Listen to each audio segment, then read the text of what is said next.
पर्यावरणाचा ऱ्हास होत असताना ज्या व्यक्ती जास्त प्रगत आहेत ते जास्त मोठ्या प्रमाणावर या सर्व गोष्टींना कारणीभूत आहेत। पर्यावरणाचा ऱ्हास थांबवला नाही तर पृथ्वीचं अस्तित्व हे धोक्यात येणार आहे। वृक्षतोड होऊ नये यासाठी सुद्धा चळवळ झाली।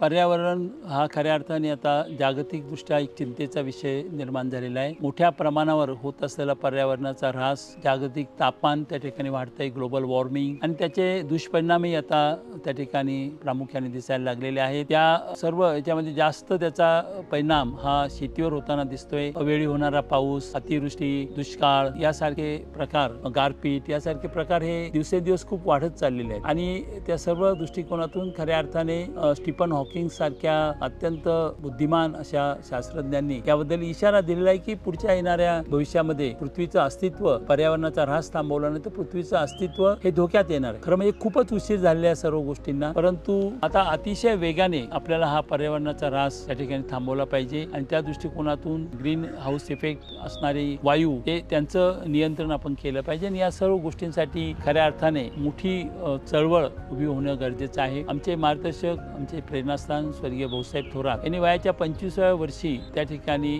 त्यांच्या प्रेरणेतून त्यांनी स्वतः याच्यामध्ये लक्ष घालून दंडकारण्य अभियान या नावाने पर्यावरणाची चळवळ सुरू केली। त्यामध्ये विशेषतः मोठ्या प्रमाणावर झाडांची लागवड करणं, झाडांना संरक्षण करणं, लोकांमध्ये जनजागृती करणं यासाठी ही दंडकारण्य चळवळ गेली अनेक वर्ष सातत्याने काम करत आहे। जय हिंद लोक चळवळ त्यामध्ये प्रामुख्याने काम करत आहे आणि ती चळवळ दिवसेंदिवस आम्ही स्थिरावत असून तिचे चांगले परिणामही आम्हाला दिसत आहेत। तेव्हा ही जय हिंद चळवळीच्या माध्यमातून पर्यावरणाची चळवळ अधिक पुढे नेणं हे खऱ्या अर्थाने, कारण हा खूप मोठा प्रश्न आहे, परंतु त्यामध्ये एक तरुण वर्गाला हाताशी धरून त्यांना या सर्व गोष्टींचं महत्त्व सांगणं आणि त्याच्यामध्ये जनजागृती करणं। कारण ज्यावेळेस आपण वृक्ष संवर्धन म्हणतो त्याचबरोबर वृक्ष तोड होऊ नये यासाठी सुद्धा चळवळ झाली, कारण मोठ्या प्रमाणावर अवैधरित्या वृक्षतोड होते, जंगलांना आगी लागतात, ह्या सर्व गोष्टी थांबवल्या गेल्या पाहिजे। त्यासाठी काटेकोरपणाने कायद्याची अंमलबजावणी झाली पाहिजे, यासाठी सुद्धा शासनाकडे आग्रह धरणं ही सुद्धा महत्त्वाचं आहे। त्याचबरोबर विजेची बचत, पाण्याची बचत